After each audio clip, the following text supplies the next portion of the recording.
Human sexuality and family counseling. Sexuality is a complex concept that deals with biological and social aspects affecting human behavior and mental health. It has been a sensitive tabooed topic for years, which makes it difficult to openly discuss and attempt to change the social attitudes towards sexual aspects of human life. Accordingly, it requires a delicate professional approach to avoid or avert any difficulties or issues associated with it. This paper aims to analyze sexuality and sexual behavior from the psychological point of view, determine psychological factors affecting human sexuality, as well as look at the marriage and family counselor's role in establishing healthy sexual relationships between individuals. The paper also considers challenging aspects that counselors may encounter while working with clients and proposes possible solutions. Nowadays, sexuality and sexual relationships are widely associated with psychological dysfunctions. As with any mental health issue, psychosexual disorders are usually the result of both genetic and environmental factors. This psychological approach is called nature versus nurture theory and implies that mental illnesses and mental disorders are not caused by only genetic predisposition or only outside factors, but rather they are the mutual product of both.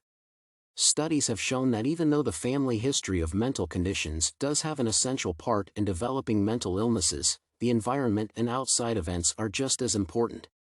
Thus, psychosexual disorders are caused by a range of factors, including physiological, social, cultural, and psychological. If physiological factors are quite simple to identify and develop a treatment course for, the rest are more complex and often difficult to define and address.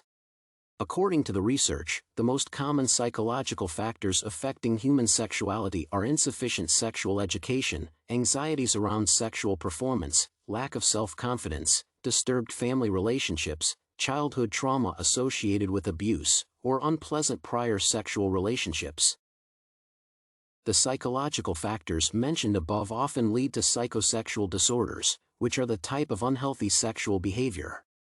The latter is strongly opposed to healthy sexual behavior that is characterized by sexual enjoyment without exploitation or abuse, as well as avoiding unprotected sexual relationships resulting in sexually transmitted infections or unwanted pregnancies.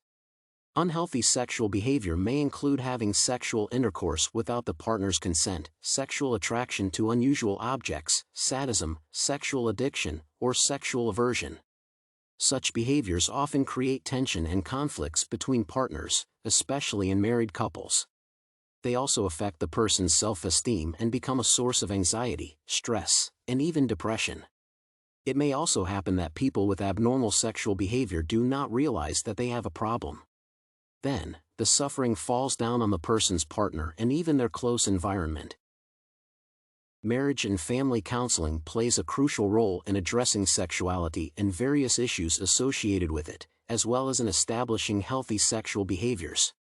It helps build sexual relationships between partners based on specific features and psychological patterns of each individual.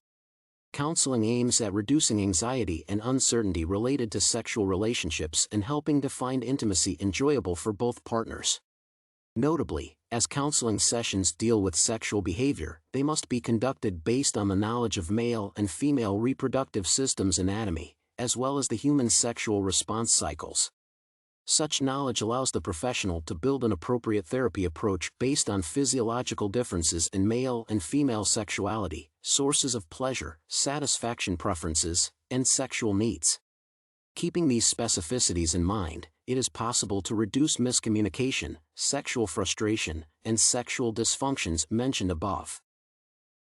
However, while speaking openly about sexuality is an essential part of marriage and family counseling, such topics may appear uncomfortable for clients.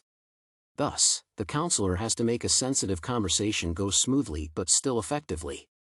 First and foremost, the counselors themselves must be comfortable discussing sexuality in their practice, as they are the ones setting the tone for the therapy sessions.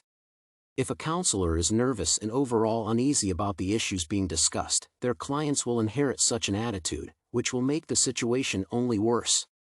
Then, it is necessary to establish mutual understanding and sympathy with the clients, making it easier for them to open up and share sensitive personal information. No less important is the language the counselor uses during sessions.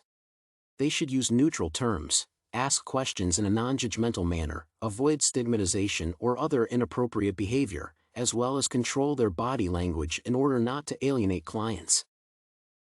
To conclude, sexuality and sexual behavior are challenging notions that must be considered from the point of view of psychology. Many people struggle with psychosexual disorders, which, fortunately, can be treated with the help of qualified professionals. To fulfill their duty efficiently, they must understand human physiology and apply this knowledge when working with clients. Additionally, as the topic is quite sensitive, people find it difficult to discuss it openly. Thus, the counselor's job is to address it in a comfortable, friendly manner to make their clients more at ease during the sessions. Thus, counseling will become a powerful solution for those who struggle with psychosexual disorders.